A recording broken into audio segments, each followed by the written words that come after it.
साथियों नमस्कार। आप सभी का स्वागत है आपके अपने चैनल प्रकाश पुंज पाठशाला में। तो साथियों मैं आपके लिए लेकर आया हूं इतिहास का जीके जीएस का प्रश्न, जिसमें आपको मिसलेनियस प्रश्न मिलेंगे दोस्तों, जैसे कि प्राचीन, मध्यकालीन और आधुनिक इतिहास है। ये सारे प्रश्न आपको एमसीक्यू फॉर्मेट में मिलेंगे।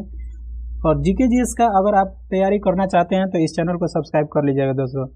बीपीएससी से लेकर बिहार पुलिस तक के सारे प्रश्नों को यहाँ पर कवर करवाया जाएगा आपको, और हर एक प्रश्न का पूरे विश्लेषण के साथ आपको सॉल्यूशन दिया जाएगा। ठीक है, मैं सिर्फ एमसीक्यू करवाता हूँ तो ऐसे ही नहीं टिक करवा कर चला जाऊँगा। एक प्रश्न से कितने सारे प्रश्न को मैं यहाँ पर हल करवा दूँगा। ठीक है, इससे आपकी तैयारी को धार मिलेगी और अच्छे से आप तैयारी कर पाइएगा और आपके जीके जीएस बहुत ज़्यादा इम्प्रूव हो जाएगा। अगर आप हमारे चैनल पर नए हैं, पहली बार विजिट कर रहे हैं, तो चैनल को सब्सक्राइब कर लीजिएगा और बेल आइकन दबा लीजिएगा। थोड़ा सा लंबा वीडियो हो जाता है मेरा, ठीक है, क्योंकि मैं शॉर्ट में बात नहीं करता हूँ दोस्तों। ठीक है, हर एक वीडियो का विश्लेषण करने में तो थोड़ा सा तो लंबा हो ही जाएगा। ठीक है, और शॉर्ट में बात करना मुझे थोड़ा अच्छा नहीं लगता। ठीक है, मैं ऑफलाइन भी पढ़ाता था तो 2 घंटे का क्लास लेता था। ठीक है दोस्तों, चलिए चलते हम लोग पहले प्रश्न पर। पहले प्रश्न पर जाने से पहले हम लोग देखेंगे यहाँ से BPSC, Bihar SSC, Bihar police, BPSC teacher, दरोगा, ऑल एग्जामिनेशन, सारे एग्जाम का प्रिपरेशन यहाँ से आप जीके जीएस का बिल्कुल आप मुफ्त में कर सकते हैं। और यूट्यूब पर मैंने पहली बार क्लास चालू किया है, तो आप हमारे को हमें सहयोग कीजिए और हम आपके लिए हमेशा खड़े रहेंगे और जीके जीएस तैयार करना मेरा काम। ठीक है, चलिए चलते हैं अपने प्रश्न पर। हमारा पहला प्रश्न है, दक्षिण अफ्रीकी यात्री इब्न बतूता किसके शासन काल में भारत आया? तो देखिए, पहला ही प्रश्न ये बीपीएससी टीचर का प्रश्न पूछा हुआ है दोस्तों। ठीक है, और इससे संबंधित हम लोग एक्स्ट्रा फैक्ट को देखेंगे। ठीक है, पहले देखते हैं कि हमारा ऑप्शन क्या है। ऑप्शन है हुमायूं, मोहम्मद बिन तुगलक, अकबर, अलाउद्दीन खिलजी। तो पहला है ये इसका आंसर होगा मोहम्मद बिन तुगलक। ठीक है, देखिए सबसे प्रश्न में ही आपका एक क्वेश्चन का आंसर हो गया कि इब्न बतूता कहाँ का था, तो दक्षिण अफ्रीका का। ठीक है, याद रखेंगे हम लोग, दक्षिण अफ्रीका का था। ठीक है, ये मोरक्को से आया था। दक्षिण अफ्रीका में कहाँ से, तो मोरक्को से। ठीक है, मोरक्को से आया था। और कब आया था, तो 1333 ईस्वी में आया था। और इसका एक बुक का नाम होता है, ठीक है, इसका बुक का नाम था रेहला। ठीक है, कौन सा बुक था इसका, रेहला नामक किताब था। ठीक है, और ये दिल्ली पहुंचता है कब, 1333 में। ठीक है, चलते हैं अगले प्रश्न पर। हमारा अगला प्रश्न है, फाहियान किसके शासनकाल में भारत आया? चंद्रगुप्त प्रथम, अशोक, हर्षवर्धन या फिर चंद्रगुप्त द्वितीय? देखिए इसका आंसर होगा आपका चंद्रगुप्त द्वितीय। फाहियान चंद्रगुप्त द्वितीय के शासनकाल में भारत आया। चंद्रगुप्त द्वितीय के बारे में हम लोग थोड़ा समझते हैं। ठीक है, इनको विक्रमादित्य के नाम से भी जाना जाता है। ठीक है, इनको क्या नाम से जाना जाता है, विक्रमादित्य। और इनको भारत का नेपोलियन की उपाधि भी दिया जाता है। ठीक है, क्या कहा जाता है, भारत का नेपोलियन। ठीक है, भारत का नेपोलियन। फाहियान चीन का यात्री था और यह कब आया था भारत, तो 405 से 411 ईस्वी तक कहाँ रहा, भारत में रहा। ठीक है, और इसे यात्रियों का राजकुमार कहा जाता है। क्या कहा जाता है, यात्रियों का राजकुमार। और ये एक बुद्ध मतलब बौद्ध यात्री था। बौद्ध धर्म के लिए यहाँ पर आता था। बौद्ध धर्म के लिए उस वक्त का सबसे प्रसिद्ध जो विश्वविद्यालय था वो कौन सा था? वो था आपका नालंदा विश्वविद्यालय। ठीक है, वो आपका कौन था? नालंदा विश्वविद्यालय। और इसका एक बुक होता है। ठीक है, यहाँ पर आता है तो एक बुक लिखता है, अपनी यात्रा वृत्ति लिखता है। और उस यात्रा वृत्ति का नाम क्या होता है? फू को ची। ठीक है, फू को ची याद रखिएगा। इसका बुक का नाम है फायान। फ से फायान और फ से फू को ची। एक हर्षवर्धन के काल में भी आए थे। ठीक है, उसका नाम था हेनसांग। ठीक है, क्या नाम है इसका? हेनसांग। ठीक है, उसके किताब का नाम है सुकोकी। क्या नाम है उसके बुक का? इसके बुक हर्षवर्धन के काल में जो आया था, हेनसांग जो आया था। ठीक है, हेनसांग जो आया था उसके बुक का नाम है सुकोकी। ठीक है, ये सब चीनी यात्री थे, इसीलिए इस तरह का कुकोची, चूचोची उसमें नाम लगा रहता है। वो जहाँ चीचा लगा रहा हो तो समझ जाइए वो कौन है? चीनी यात्री है। ठीक है, तो इसका आंसर कौन सा होगा? ये नहीं होगा, ये होगा ऑप्शन नंबर डी। ठीक है, देखिए एक प्रश्न से हम लोगों ने कितने आंसर निकाले हैं। ठीक है, तो आप लोग तैयारी कीजिए। और मैं आपके लिए बहुत अच्छा प्रश्न लेकर आया हूँ दोस्तों। ठीक है, आपके एग्जाम में एकदम एग्जाम ओरिएंटेड और बिल्कुल चलता फिरता प्रश्न नहीं है ये सब। ठीक है, आपके प्रश्न के लेवल से पता चल रहा होगा। ठीक है, भारतीय पुरातत्व सर्वेक्षण की स्थापना कब हुई थी? 1784 ईस्वी में हुई थी, 1800 में हुई थी, 1857 में हुई थी, या फिर 1861 में हुई थी? तो यह 1861 में हुई थी। ठीक है, 1861 में इसके महानिदेशक कौन थे? भारतीय पुरातत्व सर्वेक्षण के महानिदेशक कौन थे? ठीक है, ये पूछेगा ना क्वेश्चन, इसके महानिदेशक कौन थे? तो बहुत लोग इसमें जानते होंगे इसके महानिदेशक कौन थे। इसके महानिदेशक थे अलेक्जेंडर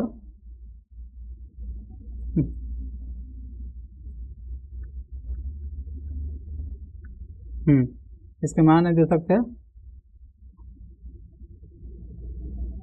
अलेक्जेंडर कनिंघम। ठीक है, इसके महानिदेशक अच्छा चल नहीं रहा है। ठीक है, कनिंघम। ठीक है, इसके महानिदेशक अलेक्जेंडर कनिंघम थे।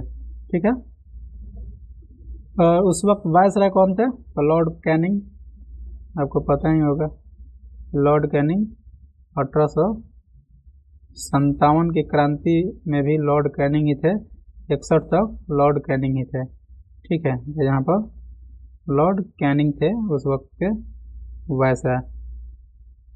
वायसराय 1861 अधिनियम जो था ना, उसी के तहत वायसराय नाम कर दिया गया था। ठीक है, 1858 के अधिनियम के तहत, सॉरी। चलिए चलते हैं अगले प्रश्न पर।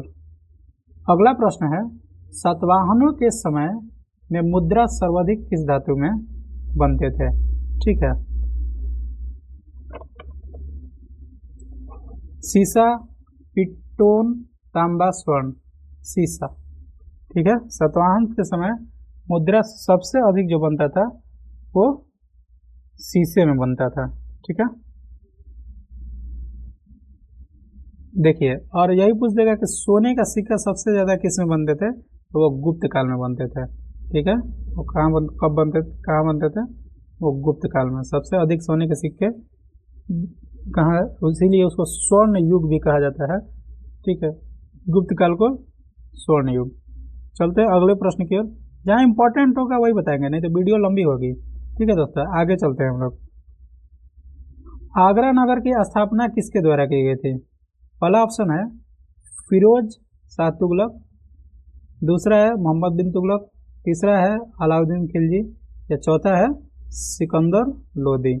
इसका आंसर होगा हमारा सिकंदर लोदी।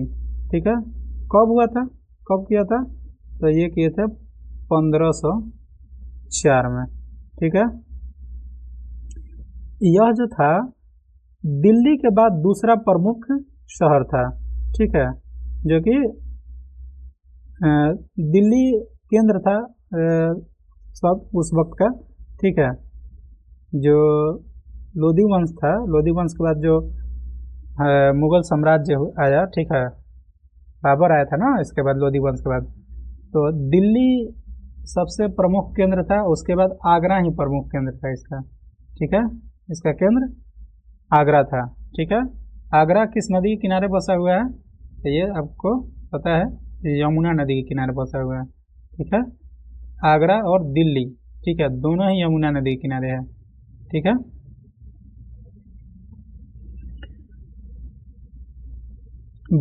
जब लोधी वंश के बाद जब यहाँ पर मुगल साम्राज्य की नींव पड़ी, तो यहाँ पर बाबर क्या किए थे, बाबर यहाँ पर राम बाग का निर्माण किए थे, राम बाग, ये एग्जाम में पूछता है, ठीक है ना, ये आप याद रखिएगा। और बाद में अकबर ने इसको राजधानी बनाया था, ये भी याद रखिएगा, ठीक है। अकबर ने किसको राजधानी बनाया, तो आगरा को बनाया था, ठीक है, आगरा कैपिटल, ठीक है। चलते हैं अगले प्रश्न की ओर। हमारा अगला प्रश्न है, निम्नलिखित में से वह दिल्ली का सुल्तान कौन था जिसकी मृत्यु चौगान खेलते वक्त हो गई थी, ठीक है। चौगान मतलब पोलो खेलते वक्त हुई थी, ठीक है। कुतुबुद्दीन ऐबक, अलाउद्दीन खिलजी, फिरोज शाह तुगलक या गयासुद्दीन तुगलक। तो ये था गुलाम वंश का संस्थापक कुतुबुद्दीन ऐबक, ठीक है। इसका शासनकाल हम लोग देखें तो 1206 से कितना था, 1206 से 1210, ठीक है, 1206 से 1210 ईस्वी तक, ठीक है। ये गुलाम वंश का संस्थापक था, मोहम्मद गौरी का गुलाम था, ठीक है। तो साथियों, इसके बारे में हम लोग थोड़ा सा समझ लेते हैं। देखिए, एक लखनौती के मैदान में चौगान खेल रहा था, लखनौती एक जगह है, ठीक है, वहां पर ये चौगान खेल रहे थे और इनको घोड़े से गिरकर क्या हो गई थी, इसका मौत हो गई थी, ठीक है। और इसको लाख बख्श के नाम से भी जाना जाता है, ठीक है। तो एग्जाम में बहुत बार पूछता है कि लाख बख्श, ठीक है, लाख बख्श की उपाधि से किसको बुलाया जाता है, किसको मिला था लाख बख्श की उपाधि, या फिर लाख बख्श किसको कहा जाता है, ठीक है। तो वो था ये कुतुबुद्दीन ऐबक, ठीक है। लाख बख्श क्यों कहा जाता है, क्योंकि ये बहुत दानवीर प्रवृत्ति के आदमी थे, ठीक है, ये दानवीर प्रवृत्ति के आदमी थे, ठीक है दोस्तों। और इन्होंने कुतुब मीनार जो है ना वहाँ पर दिल्ली में, उसका नींव रखा, ठीक है, नींव रखा कुतुब मीनार का, कुतुब मीनार का, ठीक है। और 2.5 दिन का झोपड़ा कौन बनाया, 2.5 दिन का झोपड़ा, ठीक है। देखिए 2.5 लिख देते हैं, 2.5 दिन का, 2.5 दिन का झोपड़ा, ठीक है, 2.5 दिन का झोपड़ा इन्हीं का बनाया हुआ है, ठीक है। चलते हैं अगले प्रश्न की ओर। अगला प्रश्न है कि अलाउद्दीन खिलजी के आक्रमण के समय देवगिरी का शासक कौन था। देखिए टॉप लेवल का क्वेश्चन है आपके लिए, ठीक है। तो रामचंद्र देव थे, मलिक कफूर था, प्रताप रुद्रदेव था, या फिर राणा रतन सिंह था। ये बीपीएससी क्वेश्चन है फ्रेंड, ठीक है, ये बीपीएससी में आया हुआ प्रश्न है, ठीक है। तो देखिए देवगिरी का कौन था, तो रामचंद्र देव, नाम से ही पता चल रहा है देवगिरी, ठीक है। देखिए ये दक्षिण भारत के यादव राज्य के शासक थे। यादव जो डायनेस्टी थी ना वहाँ पर, यादव डायनेस्टी, वो यही यादव डायनेस्टी के शासक कौन थे, रामचंद्र देव, ठीक है। अलाउद्दीन खिलजी का जो यहाँ पर अचानक आक्रमण हुआ था, ठीक है, अचानक आक्रमण हुआ था, और ये जो रामचंद्र देव थे, ये देखिए अचानक लिख देते हैं नहीं तो, हाँ देखिए,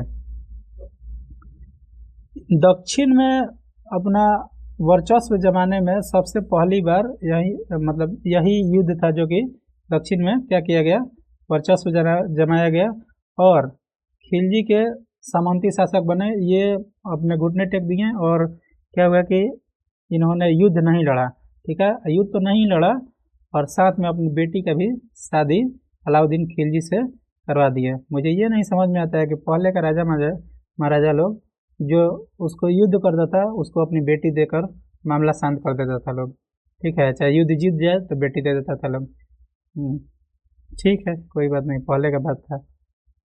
चलिए आगे चलते हैं अगले प्रश्न की ओर। देखिए यहाँ पर है सुमेलित करना है, ठीक है, तो सुमेलित करते हैं हम लोग।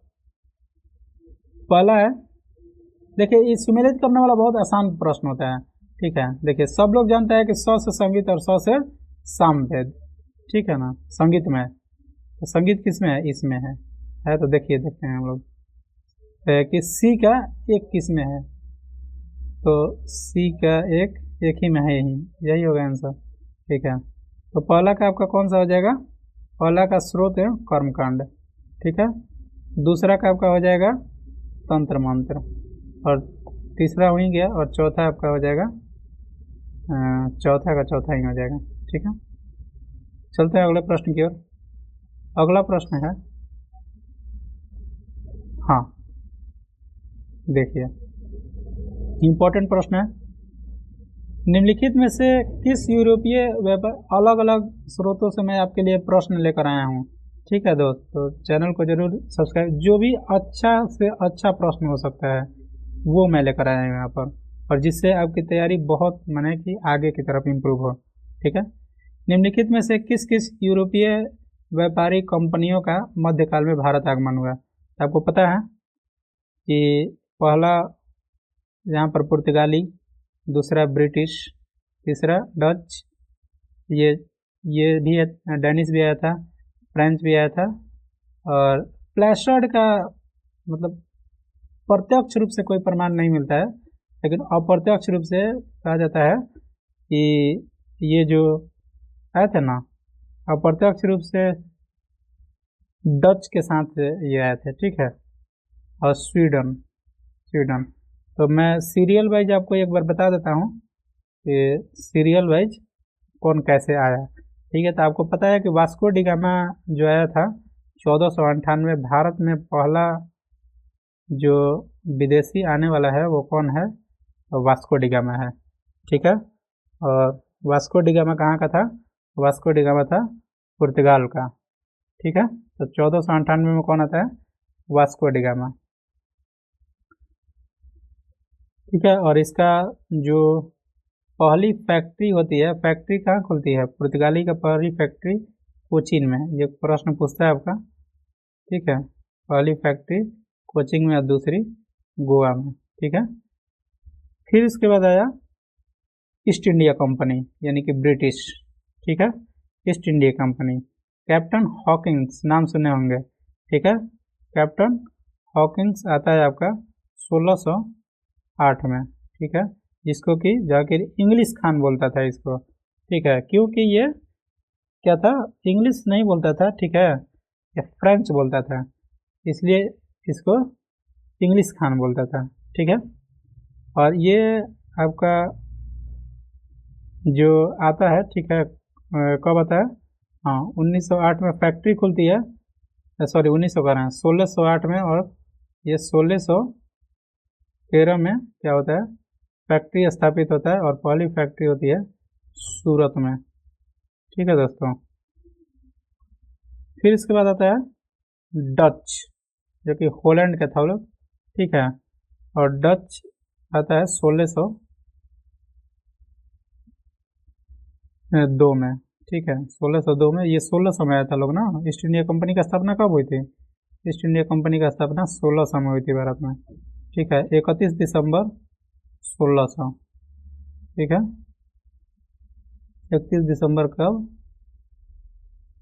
1600 में, ठीक है। और ये आता है डच आपका आता है 2 में, और मसूलीपट्टनम में इसका, आंध्र प्रदेश मसूलीपट्टनम, बंगाल के में ये सक्रिय थे, ठीक है, और दक्षिण पूर्वी तट पर ये ज़्यादा सक्रिय थे, ठीक है। अब लिखूंगा नहीं, ये मेरा पेन आज धोखा दे रहा है, थोड़ा थोड़ा मैं आपको टिक करने के लिए रखूंगा, ठीक है। कल इसको देखते हैं। देखिए, चौथा आपका आया था तमिलनाडु के तट पर, ठीक है, तमिलनाडु के तट पर कौन आता है, तो फ्रेंच, ठीक है, पुर्तगाली, ब्रिटिश, डच, डेनिश, फ्रेंच, ठीक है। ये चौथा, पांचवें नंबर पर कौन आता है, फ्रेंच। और फिर इसके बाद आता है स्वीडिश, सबसे अंतिम में कौन आया, स्वीडिश, स्वीडिश। 6 लोग आपको क्या किया यहाँ पर भारत में आए। और ये जो स्वीडिश थे ये भारत में उतने सक्रिय नहीं थे, ये चीन की तरफ ज़्यादा सक्रिय थे, ठीक है। ये कहाँ सक्रिय थे, ये चीन की तरफ, ठीक है। और इसका स्रोत नहीं है, ठीक है, ये डच के साथ आए थे, अप्रत्यक्ष रूप से यहाँ पर आए थे, ठीक है। तो समझ गए दोस्तों। चलते हैं अगले प्रश्न की ओर, ठीक है। वीडियो अगर मतलब आपको लग रहा होगा कि मैं धीरे धीरे बोल रहा हूँ तो आप थोड़ा सा आपके यूट्यूब में वो सिस्टम है कि आप 1.25 पर करके भी देख सकते हैं, वहाँ पर आपको थोड़ा फास्ट हो जाएगा, ठीक है। चलते हैं अगले प्रश्न की ओर। अगला प्रश्न है कि स्वामी दयानंद सरस्वती के मरणोपरांत आर्य समाज में शिक्षा की पद्धति के प्रश्न पर फूट पड़ गई। पाश्चात्य शिक्षा पद्धति के समर्थक लाला हंसराज एवं लाला लाजपत राय थे। दूसरा दल वैदिक शिक्षा पद्धति का समर्थक था। इस दूसरे दल के नेता कौन थे? देखिए, लाला हंसराज और लाला लाजपत राय, ठीक है, दोनों में फूट पड़ गई। क्यों? एक वैदिक शिक्षा के लिए और एक आपके जो पश्चात्य शिक्षा थी, एक वैदिक शिक्षा। देखिए, पश्चात्य और वैदिक, ठीक है, वैदिक शिक्षा में फूट पड़ गई, ठीक है। पश्चात में कौन थे? लाला लाजपत राय, ठीक है, और लाला लाजपत, ठीक है, दोनों लोग लाला ही थे, ठीक है। एक लाजपत थे और एक कौन थे? राजहंस थे, ठीक है, एक थे राजहंस, ठीक है। तो यही पूछ रहे कि दूसरा का कौन था? तो दूसरा का श्रद्धानंद थे, अभयानंद थे, विवेकानंद थे, या कोई नहीं था, ठीक है। तो यहाँ पर थे श्रद्धानंद, ठीक है। ये जो थे ये वैदिक शिक्षा का समर्थक थे और लाला लाजपत राय ये पश्चात शिक्षा का समर्थक थे। दोनों से विद्यालय का स्थापना हुआ। जो डीएवी का कॉन्सेप्ट हम लोग देखते हैं ना, डीएवी, ठीक है, डीएवी का समर्थक ये थे लाला लाजपत राय। और इसमें जो आपके श्रद्धानंद थे, ठीक है, जो श्रद्धानंद थे, श्रद्धानंद गुरुकुल, ठीक है, गुरुकुल शिक्षा के समर्थक थे, ठीक है, गुरुकुल शिक्षा के समर्थक थे। चलते हैं अगले प्रश्न की ओर। दयानंद सरस्वती जी के बारे में थोड़ा सा हम लोग समझ लेते हैं। आर्य समाज नाम सुने होंगे, ये दोनों विद्यालय आर्य समाज से ही निकली हैं, ठीक है, आर्य समाज से। जो डीएवी के बच्चे होंगे वो समझ रहे होंगे आर्य समाज, ठीक है। आर्य समाज के संस्थापक हैं, 1875 में आर्य समाज की स्थापना किया था, ठीक है।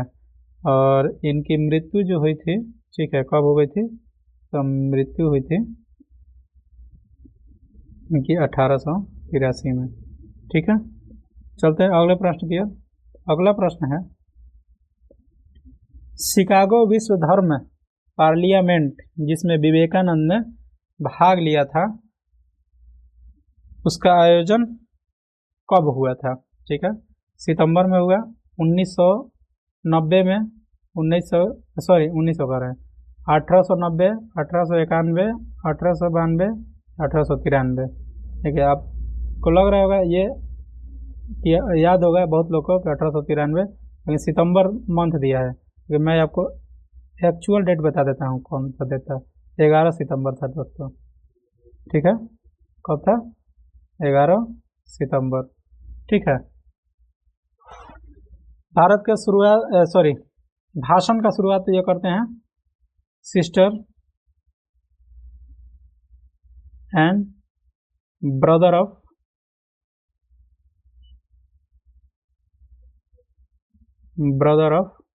अमेरिका, ठीक है। तो वहाँ पर इन्होंने भारतीय संस्कृति के बारे में बताया था, भारतीय संस्कृति के सहिष्णुता, वेदांत का ये सब संदेश दिए थे, और अध्यात्म के वहाँ पर जाकर प्रतीक बने, और अभी भी विवेकानंद जी को अध्यात्म के प्रतीक ही माना जाता है, ठीक है। चलते हैं अगले प्रश्न की ओर। देखिए, अगला प्रश्न है कि आधुनिक भारत का प्रथम राष्ट्रवादी कवि किसे माना जाता है? डेरेजियो को माना जाता है, भारतेंदु हरिश्चंद्र को माना जाता है, मैथिली शरण गुप्त को माना जाता है, माइकल मधुसूदन दत्त को माना जाता है, ठीक है। तो इसमें बहुत कंफ्यूज होंगे और बहुत लोग इस प्रश्न का आंसर गलत मारेंगे, ठीक है। बहुत लोग मार देंगे मैथिली शरण गुप्त, लेकिन ये नहीं होगा, ये कंफ्यूजिंग पॉइंट है, ठीक है। चलिए इसके वस्तु स्थिति के बारे में हम लोग समझते हैं, ठीक है। इसका आंसर होगा डेरेजियो, हेनरी विवियन डेरेजियो नाम है इनका, ठीक है। देखिए, जो हेनरी विवियन डेरेजियो थे ना, इनके पिताजी तो अंग्रेज थे। पिता का कौन थे? पिता अंग्रेज थे, ठीक है, अंग्रेज पिता, और भारतीय माता थी इनकी, ठीक है। अंग्रेज पिता और भारतीय माता के ये पुत्र थे, ठीक है।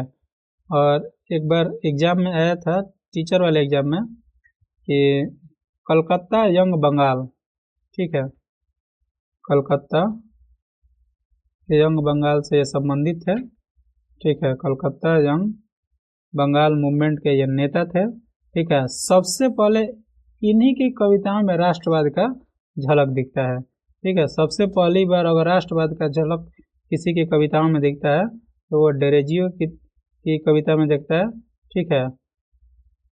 जो मॉडर्न इंडियन के नेशनलिस्ट पोएट हैं वो कौन है? वो डेरेजियो हैं, ठीक है। भारतेंदु हरिश्चंद्र के बारे में हम लोग बात करें तो इनको कहा जाता है हिंदी साहित्य का जनक, ठीक है। मैथिली शरण गुप्त को उपाधि दिया गया है राष्ट्र कवि का, ठीक है, राष्ट्र कवि का उपाधि दिया गया है।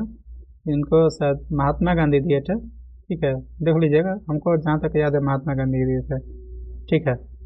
लेकिन इनको राष्ट्रवादी कवि नहीं कहा जाता है, ठीक है, राष्ट्र कवि का उपाधि दिया गया है, ठीक है। चलिए चलते हैं अगले प्रश्न में।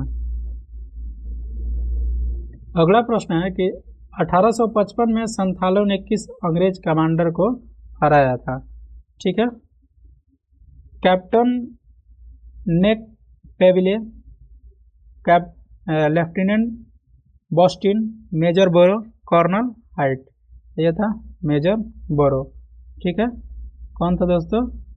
यह था मेजर बोरो। देखें, ये जो 1855 का संथाल विद्रोह था, इसके नेता थे सिद्धू कानू, ठीक। कौन थे? सिद्धू कानू, ये भाई थे सब, ठीक है। सिद्धू कानू और चांद भैरव, ये भी याद रखिएगा, ये नहीं सुने होंगे, बहुत लोग नहीं सुना होगा, बहुत लोग सुना भी होगा, ठीक है। चांद भैरव, ठीक है, सिद्धू कानू, चांद भैरव। ये बंगाल, बिहार और उड़ीसा के जो इलाका है इसमें हुआ था, जिसको दाइनी कोह के इलाका कहा जाता था, ठीक है ना। तो क्या कहा जाता है? दाइनी कोह, ठीक है। किसको कहा जाता था? बंगाल, बिहार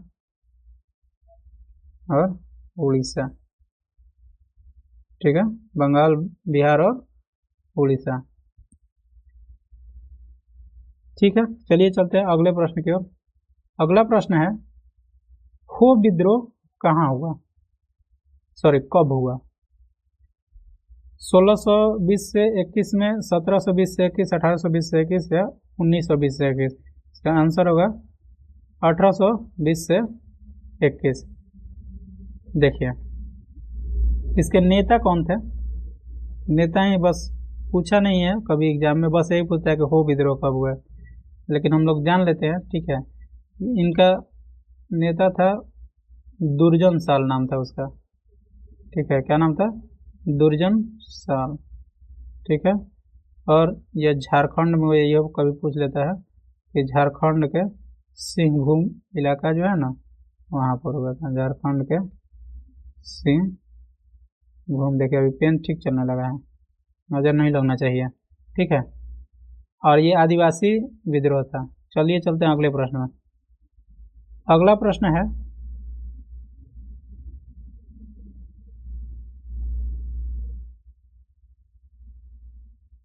ये प्रश्न वो थोड़ा हाफ था, ये फुल है, एक ही प्रश्न है। देखिए इसमें हम लोग मिलाते हैं। हॉरिजॉन सब याद रहे चाहे नहीं रहे, लेकिन एक दो से हम लोग देख लेंगे। जो फेमस है उसको पहले देखते हैं। सबको पता है कि जो पुणे पैक्ट हुआ था उस वक्त जो जिन्हें कहा जाता था कि पिछड़े जाति के हैं, या फिर उनको महात्मा गांधी क्या किए थे? हरिजन नाम दिए थे, ठीक है ना। अछूत अछूत को हरिजन नाम दिया, सॉरी, अछूत को क्या महात्मा गांधी बोले थे कि हरिजन, हरिजन है। तो महात्मा गांधी पुणे पैक्ट के दौरान, तो इसका तो डी का तो डी ही हो जाएगा, ठीक है। तो डी का डी किस में दिया है? देखिए ये कट गया और ये कट गया, ठीक है।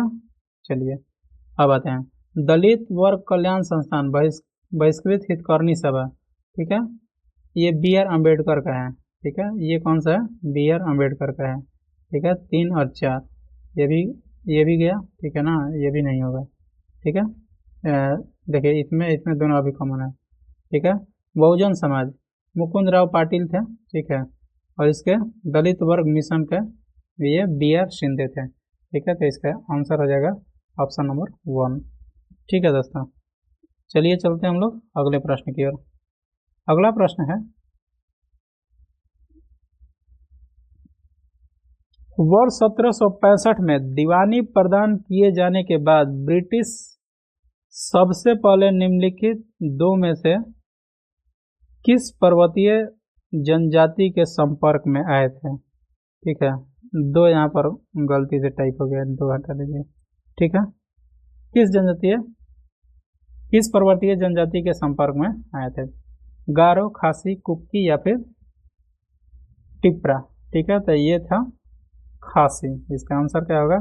खासी, ठीक है। मेघालय में ये पड़ता है, ये जनजाति भी है, ठीक है।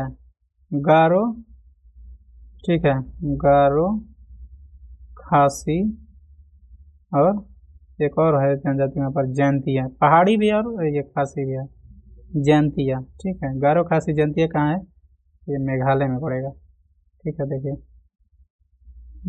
मेघालय में, ठीक है, ये मेघालय में पड़ेगा, ठीक है। तो सबसे पहले ये अंग्रेज जो ब्रिटिश थे, ठीक है, दीवानी प्रदान करने के बाद जो 1765 में इलाहाबाद की संधि हुई थी, ठीक है ना, तब ये लोग इन सारे जनजातियों के संपर्क में आए थे अंग्रेज, ठीक है। इलाहाबाद की संधि बिहार, बंगाल, उड़ीसा, ठीक है, इसमें हुई थी। राजस्व संग्रह का अधिग्रहण करने के लिए हुआ था। इसके बाद पूर्वोत्तर की जनजातियों के संपर्क में ब्रिटिश लोग आए, ठीक है। अगले प्रश्न की ओर चलते हैं। अगला प्रश्न है हमारा 19 नंबर प्रश्न, और उस 19 नंबर प्रश्न कहता है कि अतिवादियों और उदारवादियों, यानी कि गरम दल और नरम दल, सीधा सीधा बात, ठीक है, के पुनर्मिलान की प्रक्रिया में प्रमुख शिल्प निम्न में से कौन सा था? ठीक है, तो इन दोनों के बीच में मिलान करने का सबसे प्रमुख श्रेय किसको जाता है? एनी बेसेंट को, मैडम कामा को, जिन्ना को, फिरोज शाह मेहता को। तो 1916 में एनी बेसेंट का एंट्री होता है भारतीय राष्ट्रीय कांग्रेस में, ठीक है। और उस वक्त ये गर्म दल और नरम दल दोनों अलग अलग होते हैं, और ये अलग होते हैं कब, तो 1907 में। इसके जब अध्यक्ष होते हैं रास बिहारी बोस, ठीक है, रास बिहारी बोस। और ये अलग क्यों होते हैं, ये दोनों का जो विचार था, विचार अलग अलग था। एक सोचते थे कि क्रांतिकारी तरीके से, ठीक है, क्रांतिकारी तरीके से देश अंग्रेजों का विरोध किया जाए, और एक था कि विचार के साथ और अंग्रेजों के बिना सहयोग के हमें आज़ादी नहीं मिलेगी, ठीक है। देखिए, अतिवादी में आपको 3 नाम देखने को मिलते हैं, लाल, बाल और पाल, ठीक है। लाल, बाल और पाल, लाल, बाल और पाल। और एक घोष भी है, यानी अरबिंदो घोष, ठीक है, ये भी क्रांतिकारी ही थे, ठीक है। अरबिंदो घोष के बारे में मैं इस वीडियो के लास्ट में आपको बताऊंगा, ठीक है। उनसे संबंधित प्रश्न हैं, इनके बारे में पूरा मैं आपको आज डिस्कशन करूंगा, ठीक है। रोज कोई ना कोई को पकड़ लिया जाएगा अगर हिस्ट्री में, और उसके बारे में पूरा विश्लेषण कर दिया जाएगा। इससे क्या होगा कि एक पर्सनालिटी के बारे में आप अच्छे तरीके से समझ जाइएगा, ठीक है। तो डेली एक ही, ठीक है, जब तक हम लोग क्लास चलेगा तो एक पर्सनालिटी के बारे में क्या किया जाएगा, क्वेश्चन में से ही उठा लिया जाएगा, और उठाकर उसके बारे में पूरा समझ लिया जाएगा, ठीक है। तो ये एक तरीका हो गया अपनी तैयारी को अच्छा बनाने का, ठीक है। और ये उदारवादी में कौन थे, तो देखिए, उदारवादी में गोपाल कृष्ण गोखले, ठीक है। और फिर आपको इसमें फिरोज शाह मेहता, ये लोग आपको मिल जाएंगे। और यहाँ पर होता है 1916 में जो एनी बेसेंट आती हैं, तो भारतीय राष्ट्रीय कांग्रेस का कहाँ पर अधिवेशन होता है, तो लखनऊ अधिवेशन होता है। ये वही लखनऊ अधिवेशन है जहाँ पर राजकुमार शुक्ल पहुँचते हैं, और इसी लखनऊ अधिवेशन में एनी बेसेंट और एक और महिला का यहाँ पर एंट्री होता है, जिनका नाम है सरोजिनी नायडू, ठीक है ना, सरोजिनी नायडू, जो कि 1925 के राष्ट्रीय अधिवेशन में क्या करती हैं, अध्यक्ष रहती हैं। और ये 16 में एंट्री करती हैं, और 1917 में भारतीय राष्ट्रीय कांग्रेस की क्या होती हैं, अध्यक्ष होती हैं, ठीक है, एनी बेसेंट, ठीक है। तो ये प्रश्न में हम लोग आप आगे जितने भी प्रश्न होंगे मैं सबको बताऊंगा, ठीक है। और जब हम लोग का बोर्ड लग जाएगा, ठीक है ना, थोड़ा सा आप लोग सहयोग कीजिए, ठीक है। और हम सोच रहे हैं अभी बोर्ड बनाने के लिए दिए हैं, देखिए कब तक दे देता है, ठीक है। तो लग जाएगा तो उस पर हम लोग ज्योग्राफी सोच रहे हैं शुरू करेंगे, और सारे चीज़ मैप के माध्यम से समझेंगे, मैप मतलब हाथ से ही बनाकर, ठीक है। स्मार्ट बोर्ड तो अभी नहीं हो सकता है, तो वही बोर्ड पर होगा, ठीक है। चलिए, इतना हम लोग समझ गए। तो इसका कौन थे, मोहम्मद अली जिन्ना थे, सॉरी एनी बेसेंट थी। हालांकि मोहम्मद अली जिन्ना भी थोड़ा सा सहयोग किए थे इसमें, ठीक है, लेकिन सबसे मेन जो थे एनी बेसेंट थी।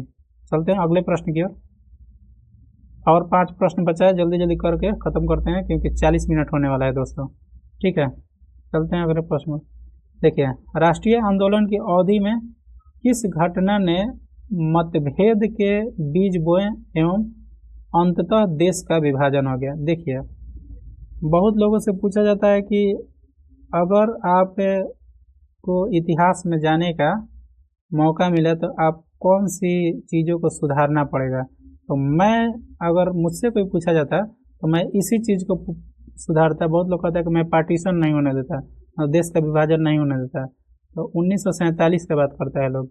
1947 में जो देश आज़ाद हुआ था, उस वक्त पार्टीशन जो हुआ था, देश बटा था, तो उसको नहीं होने देता। लेकिन हमसे कोई पूछता है तो मैं यही कहूँगा कि मैं यहीं पर पार्टीशन का मेन कारण यही था, ठीक है ना। 1947 में तो बस ऐसे ही हो गया, ठीक है। मैं वो बीज नहीं उत्पन्न होने दूंगा जिससे कि आगे चल के प्रॉब्लम हो। ठीक है, तो इसका ऑप्शन देखते हैं।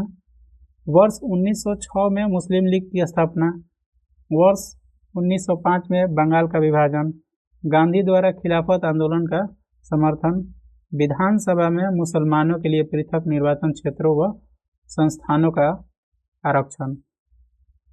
अगर मुझे करना रहता तो मैं यही नहीं होने देता। जो मुस्लिम लोगों के लिए पृथक निर्वाचन लाया गया ना, ये नहीं होने देता। ठीक है, इसका आंसर तो यही होगा। थोड़ा सा इसके पृष्ठभूमि के बारे में समझते हैं कि ये क्या था एक्चुअल में। ठीक है,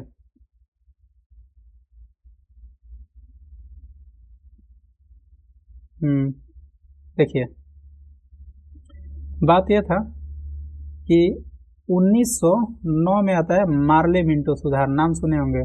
ठीक है, मार्ले मिंटो सुधार 1909 में आता है। ठीक है, यहाँ पर मुस्लिम लोगों के लिए पृथक निर्वाचन का प्रावधान किया गया था। ठीक है, यहीं पर हिंदू मुस्लिम के लिए अलगा हुआ था।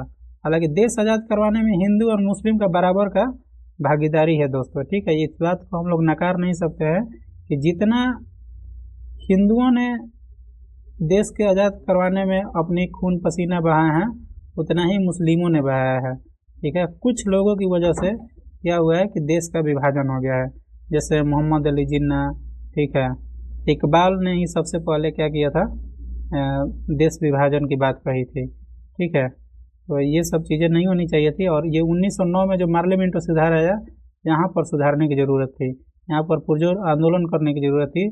तब जाकर हमारा जो आज पड़ोसी पाकिस्तान है, जो कि कभी कभी कभी मैंने हरकत कर देता है कुत्ता कमीना वाला, ठीक है, वो नहीं होता। ठीक है, और जो लोग पार्टीशन के चक्कर में थे, वो यहाँ पे जब दिमाग में आता ही नहीं पार्टीशन का, तो होता कहाँ से। ठीक है, तो चलिए, हालांकि जब ये जो मार्लियामेंटो आया था, मार्लियामेंटो जो पृथक निर्वाचन जब हुआ था, इसके बारे में कुछ लोग सही भी बोला, कुछ लोग गलत भी बोला। ठीक है, चलते हैं अगले प्रश्न की ओर। मार्लियामेंटो ने हमारा सत्यानाश कर दिया, ये बात बोले थे महात्मा गांधी। ठीक है, वरिंद्र कुमार घोष ने क्रियाकलापों ने एक गुप्त क्रांतिकारी संगठन को बंगाल में जन्म दिया। ऑप्शन है अनुशीलन समिति, स्वदेश बांधव समिति, व्रती समिति, साधना समिति। ठीक है, तो दोस्तों इसका आंसर होगा प्रश्न नंबर 1, सॉरी ऑप्शन नंबर 1। देखिए, अनुशीलन समिति का जो स्थापना होता है फॉर्मेट, वो होता है 1902 में। ठीक है, इसके जो संस्थापक होते हैं वो थे प्रोफेसर प्रथमनाथ, क्या नाम था उनका, प्रथमनाथ, और वरिंद्र कुमार घोष। और कौन थे, वरिंद्र कुमार घोष। ये वही वरिंद्र कुमार घोष हैं जिन्होंने अलीपुर बम कांड में इनकी संलिप्तता थी। और ये अरविंदो घोष के कौन हैं, भाई हैं। ठीक है, इसका हेडक्वार्टर जो है, इसका हेडक्वार्टर जो था वो कहाँ था, कोलकाता में था। ठीक है, इसका हेडक्वार्टर कहाँ था, कोलकाता में था। और आगे चलकर यह क्रांतिकारी दल का जन्म देने वाला दल बना। ठीक है, चलते हैं अगले प्रश्न की ओर। हमारा अगला प्रश्न है, अल हिलाल समाचार पत्र किसके द्वारा राष्ट्रीयता के प्रचार के लिए शुरू किया गया था। ठीक है, मोहम्मद अली जिन्ना के द्वारा, महात्मा गांधी के द्वारा, अबुल कलाम आज़ाद के द्वारा, या फिर सैयद अहमद खान के द्वारा। अल हिलाल के जो समाचार पत्र के संपादक हैं वो है अबुल कलाम आज़ाद। ये वही अबुल कलाम आज़ाद हैं जो कि 1923 के कांग्रेस के विशेष अधिवेशन में सबसे कम उम्र के, ठीक है, सबसे कम उम्र के अध्यक्ष चुने जाते हैं। ठीक है, सबसे कम उम्र के अध्यक्ष इंडियन नेशनल कांग्रेस के, ये वही अबुल कलाम आज़ाद है जो कि 1940 से 46 तक कांग्रेस के क्या होते हैं, कांग्रेस के अध्यक्ष होते हैं। ठीक है, अबुल कलाम आज़ाद ने इस अल हिलाल का जो पत्र निकाले थे वो कब निकाला था, वो 1912 में निकाले थे। जब ये सबसे पहले कांग्रेस का अध्यक्ष बने थे, इनका एज कभी कभी पूछ लेता है, तो उस वक्त उम्र इनका था मात्र 35 साल। ठीक है, 35 साल में ये कांग्रेस के अध्यक्ष बन जाते थे।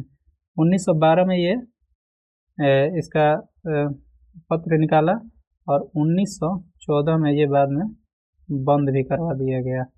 ठीक है दोस्तों, और ये एक उर्दू पत्रिका थी। कैसी पत्रिका थी ये कभी पूछेगा तो नहीं, लेकिन उर्दू पत्रिका थी, ध्यान में रखेंगे हम लोग।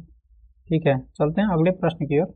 हमारा अगला प्रश्न है कि किस गवर्नर जनरल ने 1911 में भारत की राजधानी कोलकाता से दिल्ली स्थानांतरित करने की घोषणा की। ठीक है, तो देखिए, lord Mountbatten, lord Hardinge, lord Canning या वारेन हेस्टिंग। तो इसका आंसर होगा लॉर्ड हार्डिंग।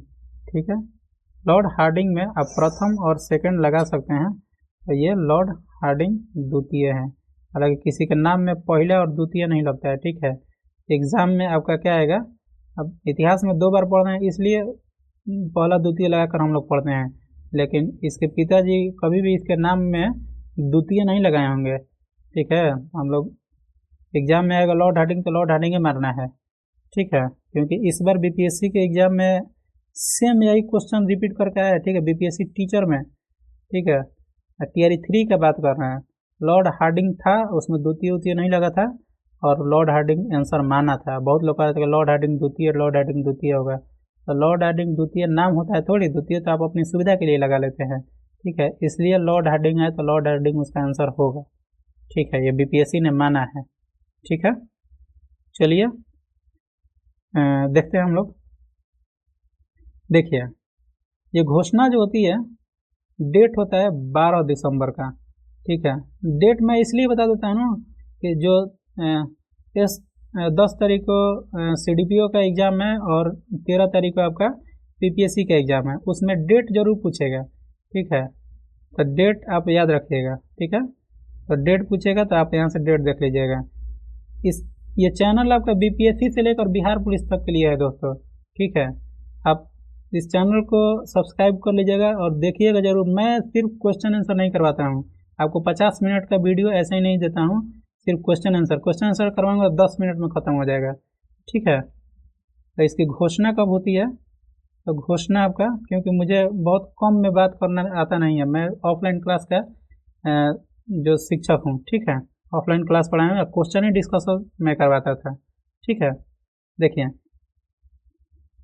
इसका कार्य शुरू हुआ 1912 में। ठीक है, कार्य 1912 में शुरू हुआ, लेकिन ये सब तो हुआ, लेकिन जब राष्ट्रीय राजधानी बनी, ठीक है ना, जो प्रशासनिक सुविधाएं उत्तर भारत के नियंत्रण करने के लिए जो राष्ट्रीय राजधानी पूरी तरीके से बन के तैयारी हुई, वो आपका लॉर्ड हार्डिंग नहीं होगा। ये प्रश्न आएगा कभी कि पूरी तरीके से राष्ट्रीय राजधानी कब बन गई, तो वो आपका हो जाएगा 1931 में।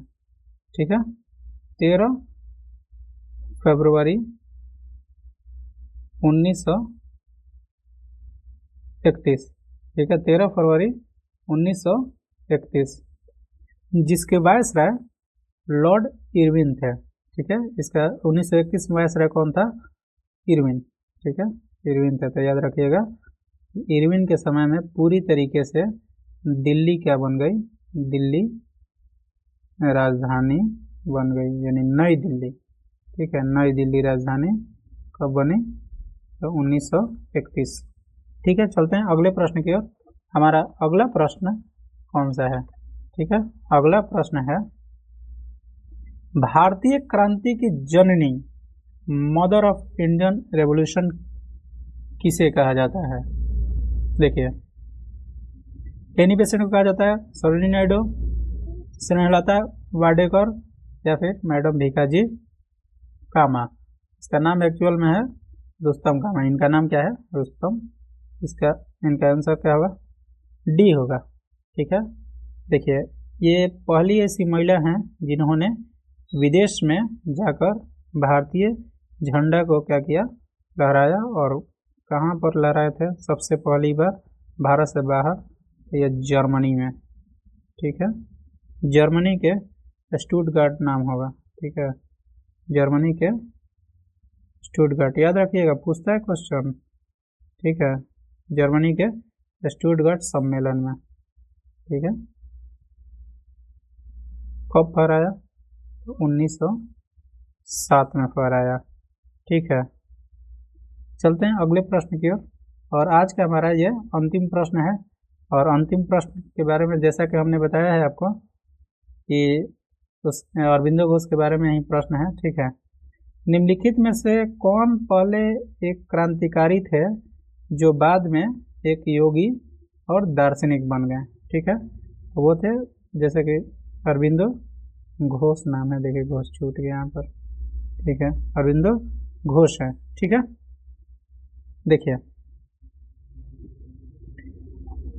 अरबिंदो घोष के बारे में हम आपको थोड़ा सा इंफॉर्मेशन दे देते हैं।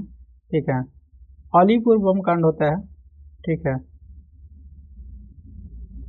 अलीपुर बम कांड में जो वहाँ का चेम्सफोर्ड जो मजिस्ट्रेट होता है, इसका ट्रांसफ़र बिहार में, बंगाल का मजिस्ट्रेट था बिहार में हो जाता है।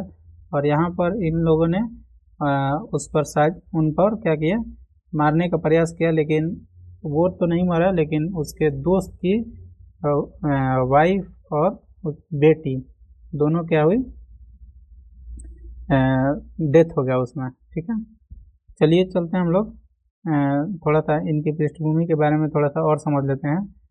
देखिए जब अलीपुर बम कांड में केस होता है इनके ऊपर, अरबिंदो घोष के ऊपर, तो इनका केस लड़ता कौन है, तो केस लड़ते हैं सीआर दास। ठीक है, सीआर दास इन्हें बचाते हैं। ठीक है, और अलीपुर बम कांड में वरिंद्र कुमार घोष जो इनके भाई हैं वो भी शामिल होते हैं। ठीक है, और बाद में इन्होंने वंदे मातरम और युगांतर जैसे पत्रिकाओं का संपादक किया। ठीक है, वंदे अभी हाल ही एग्जाम में आया था, टीचर वाले एग्जाम में, वंदे मातरम और युगांतर। ठीक है, युगांतर के संपादन किया था। ठीक है ना दोस्तों, ये संपादक थे। ठीक है, संपादन किए थे। ठीक है, कौन, अरबिंदो घोष।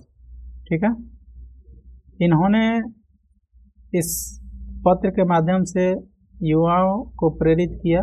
ठीक है, और युवाओं को अपने अध्यात्म की ओर क्या किए, बढ़ने के लिए। इनका मानना था कि क्रांति से नहीं, आध्यात्मिक तरीके से देश को मतलब बढ़ाया जा सकता है, देश को आज़ाद करवाया जा सकता है। ये 1 साल तक तब भी जेल में रहे थे। ठीक है, ये कब रहे थे, 1 साल तक जेल में रहे। ठीक है, उसके बाद जहाँ इन्हें बहुत सारे चीज़ों का अनुभव हुआ, जेल में रह के बहुत सारे ज्ञान लिए, किताब पढ़े। ठीक है, गीता का ज्ञान लिए। ठीक है, और उपनिषदों को ज्ञान लिए। ठीक है, फिर जब जेल से निकलते हैं ये, तो जेल से निकलने के बाद क्या होता है कि ये चले जाते हैं जो पुडुचेरी चले जाते हैं, पुडुचेरी जाकर वहीं पर रह जाते हैं, और जो वहाँ पर जाकर अपना योग करने लगते हैं, और ये योगी बन जाते हैं वहाँ पर जाकर। ठीक है, और वहाँ पर अपने आश्रम में रहते हुए क्या करते हैं कि एक बुक लिखते हैं। ठीक है, और उस बुक का नाम होता है द लाइफ डिवाइन। ठीक है, कहा जाता है कि द लाइफ डिवाइन के संपादक और लेखक कौन है, तो कौन है, वो अरबिंदो घोष हैं। ठीक है, द लाइफ डिवाइन, कैसे लाइफ इनका डिवाइन हुआ। ठीक है, फिर इसके बाद Savitri, essays of the Gita, ये सब किताब लिखते हैं। मानवता को नई चेतना देने का इनका कार्य था। आज़ादी में योगदान दिया जा सकता है मानवता के नई चेतना से। ठीक है, ये सब इनके बारे में कहानी थी। ठीक है, और ये 1911 में क्या करते हैं, पुदुचेरी चले जाते हैं। ठीक है, अलीपुर बम कांड जो होता है 1908 में होता है। ठीक है, 1908 में अलीपुर बम कांड। तो चलिए दोस्तों, आज के लिए इतना ही, और मिलते हैं हम लोग अगले क्लास में। और अगले किस सब्जेक्ट में आपको प्रॉब्लम हो रहा है वो हमें बताइएगा। ठीक है, नहीं तो मैं अगले क्लास में कोई अलग सब्जेक्ट या फिर इसी सब्जेक्ट से और प्रश्नों को लेकर आऊँगा। ठीक है, और जीके जी सीरीज को आप लोग प्यार दुलार देते रहिए, और मैं भी आपके साथ मेहनत करता चलूँगा और आपकी तैयारी में मेरी छोटी सी योगदान रहे तो बहुत अच्छी बात है। ठीक है, और चलिए चलते हैं हम लोग। तब तक के लिए आप सभी का बहुत बहुत धन्यवाद। ओके दोस्तों, बाय बाय।